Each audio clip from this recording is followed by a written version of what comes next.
We are anonymous.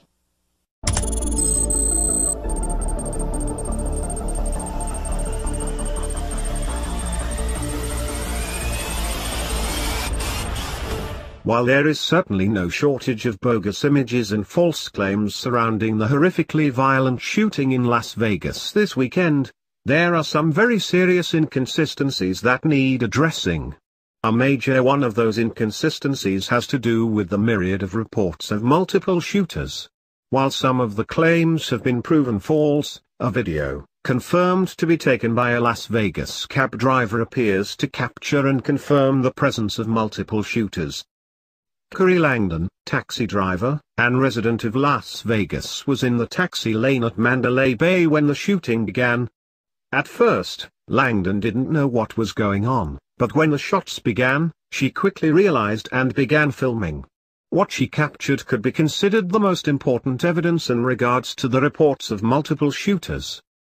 In the video, shots begin to ring out.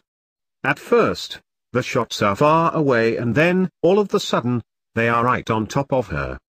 This happens several times during the first 2 minutes of the video. At first glance, the two shooting distances sound like it could just be an echo. However, as the video progresses, we hear the distant shots originate first and with different patterns. As Langdon continues filming, the shooting becomes clear that it is coming from two different spots, and Langdon even confirms this by saying, "It is now coming from further away." Using multiple firing positions is a military tactic designed to throw off the enemy. A single firing position is relatively easy to pinpoint, so the use multiple points of fire is employed to blur the locator's image. While there were two windows busted out of Paddock's dual room suite, the distance between them does not seem far enough away from each other to produce the sounds we hear in the video. Also, it would have been quite the feat to run between both windows as fast as the firing is heard. Some of the exchanges happen almost instantly. It is also a worthy point to consider the neighbor of the alleged shooter, a military veteran, called Michael Savage's radio show and proclaimed that there's no way Paddock did this. When the shooting became louder and more prevalent, Langdon jumped in her car and made a run for it.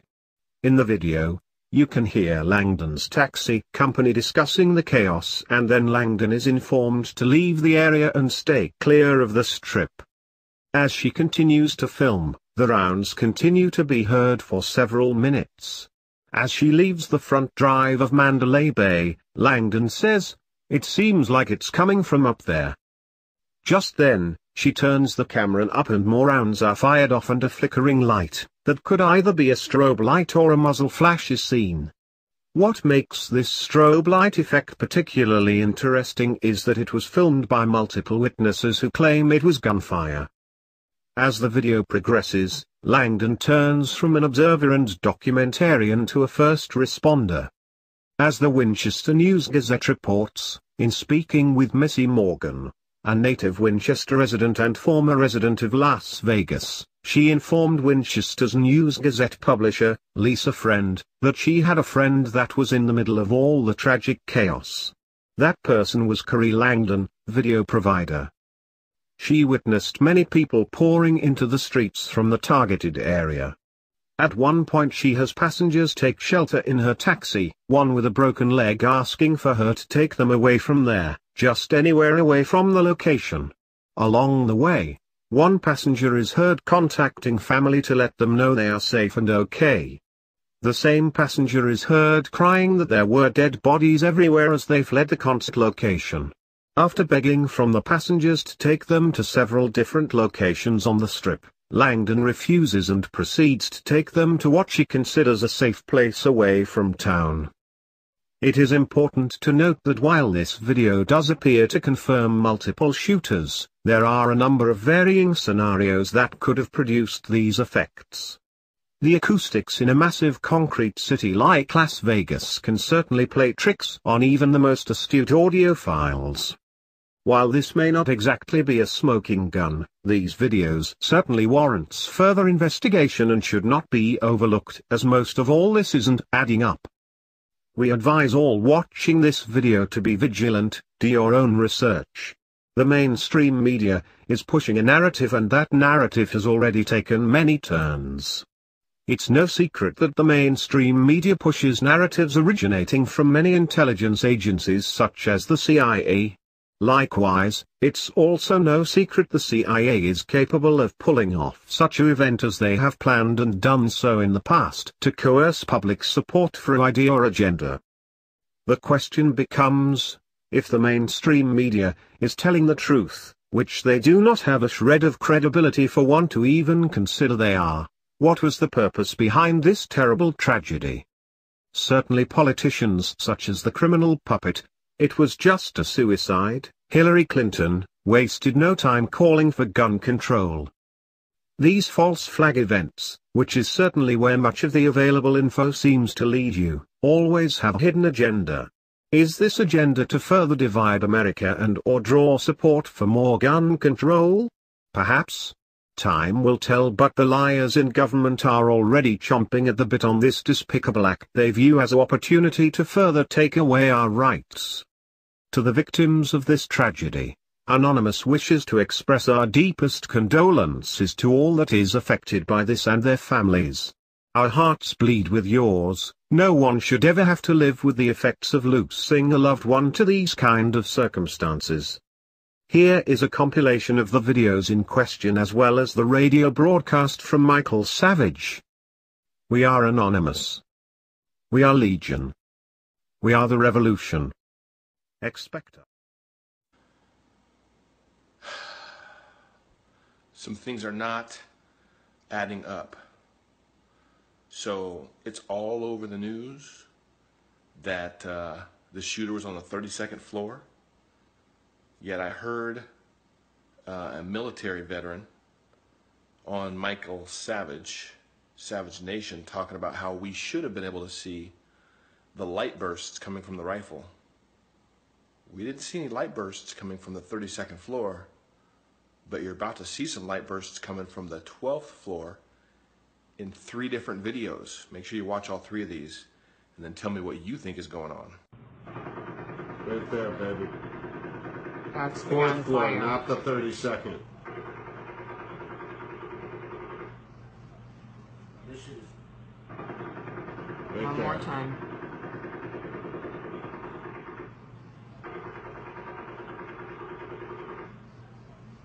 And notice the sound is off with the light because he's filming from a That's throw what it distance. says.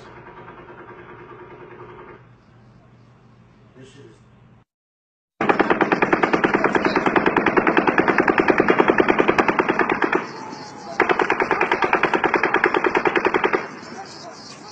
This shit is. Okay, pause it. Pause it right after this.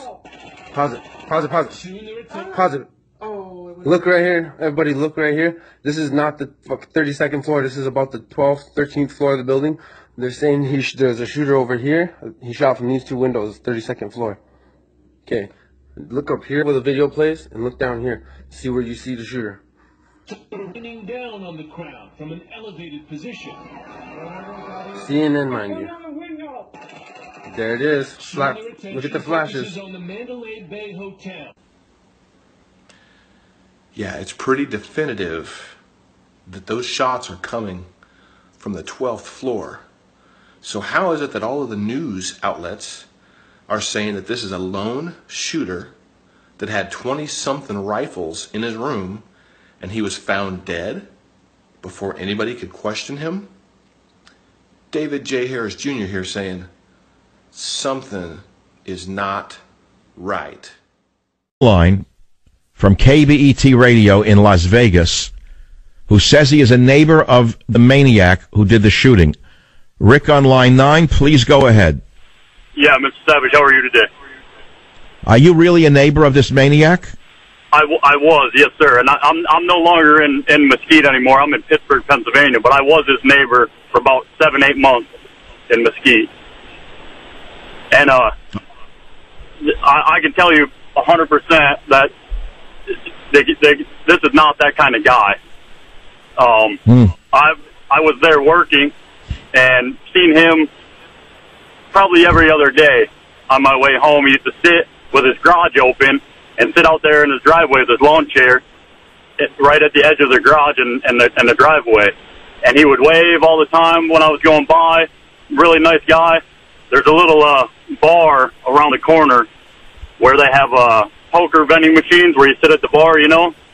Mm-hmm. You go down there all the time and sit there and drink a few beers and have a few drinks and play that little vending slot machine with the video. Well, Rick, you're talking about a man who has just committed the greatest mass murder in American history, and you're making him sound like an ordinary guy who wasn't violent, didn't have any Nazi flags in the garage, didn't seem crazy to you. Are you sure it was him? I'm 100% positive. I'm 100% positive. I know exactly who the guy is. I was in the Marine Corps, and I've talked to this guy personally. We drank beer together, not just in passing, kind of sitting there playing games together. I had another guy work for me. His name was Steve, and we used to go to that same bar after work and have a few drinks and play video poker as well. And he would sit there too, and we would just talk about nonsense stuff. And I told him that I was in the Marine Corps, that talked about guns and all kinds of stuff. He never even told me that he owned a gun. Did he express any political opinions to you in those discussions? No, sir. No, sir. Not a thing. I mean, other than I told him, because I was wearing a Trump team shirt that said Trump team on it, and he was a Trump fan. But other than that, we didn't talk about it. Oh, don't let that get out. I know. But, and then the acoustics, when you started talking about that, I was when I decided to call, because I know I've been fired at with a 7.62 AK-47 thousands of times. And I can tell you, beyond a shadow of a doubt, that is a 7.62 round. There's no doubt in my mind. You can tell, like your previous caller said, by the thud of it at the end of it, and the discharge rate. 22 fires at a lot faster velocity and a more rapid recession than the 7. But do you confirm that this was a belt firing weapon? If not, now you have to be careful when you define belt-fed weapon, because that could be a drum mag, it could be a belt-fed from the side. I would say it was probably a 50-round drum magazine, not an extended mag. Now, are 50-round drum magazines legal? Yes, they are. In some states, they are, and I frankly argued against private ownership of these before, and I was roundly attacked by individuals who called this program. I said, what the hell do you need a thing like that for? And, of course, the standard answer is we're going to hold off the U.S. government when it comes for us. But going back to your main point, Rick, and I need to confirm this, I'm just going to take you on your word, because what you just said has not been heard on any network. It's going to be picked up and played elsewhere. I know that. And, you know, thanks to the Savage Nation. You are a man who was a former neighbor of this shooter, and you say he was an average Joe, never expressed any political opinions, no religious affiliation. Is that true? That's 100% true, yes, sir. Wow. I've already talked to the Clark County Sheriff's Department this morning, called them and told them everything I know and everything that was said between me and the guy. Now, this was spring. I was there in December of 2015 all the way until June of 2016. I was his neighbor for that entire time. In Mesquite? In Mesquite, yes, sir. Yes, sir. Unbelievable. Multiple times. I've spoke with him multiple times. I'm not a big conspiracy theory guy, but it don't sit right. I know this guy. I've drank beer with this guy. All right, so, okay, you're not a conspiracy theorist. Ordinary guy, doesn't snap. Something's wrong with the picture. Clean skin. Was he brainwashed? I don't think so. He was too smart of a guy to be brainwashed, I think. You know, that's... All right, so wait, you don't go for conspiracy. He wasn't brainwashed, so what is your instinct telling you as a man who's been in combat? Obviously, you have a very heightened sense of reality. What is your instinct telling you? It's a setup. I know that sounds weird, but it's got to be a setup. What more? How does? Wow, wait a minute, hold on. I understand what you're saying. That's the body they found in the room, but he may not have been the shooter. Exactly. I mean, how many movies have you seen with that exact same plot? I mean, oh my God. How does it describe multiple people running through the crowd? What, 2 people running through the crowd saying you're all going to die? Yes. And then all of a sudden, it's some average Joe guy who was an accountant who spent his days gambling at the video poker machine around the corner from his house drinking beer. Who, for all right, so if you were writing the mystery novel, there are far more nefarious players involved. They did the shooting. They broke into his room and killed him and made him look like the shooter by laying guns in the room? Absolutely. And he had been there since the 28th of September. Yeah. And then finally on the last day of the last show of the concert, he starts shooting people. I mean, it doesn't add up. Why didn't he shoot people a long time ago? What did he do? Go out and enjoy his weekend and then decide he was going to kill people? Like, it doesn't make sense. It doesn't add up to me, especially not this guy. Not this guy. So you're confirming in your mind a conspiracy theory in your mind. We call it that. Call it what you want. That's the person they found in a room, but we don't know if he was the shooter, is what you're saying.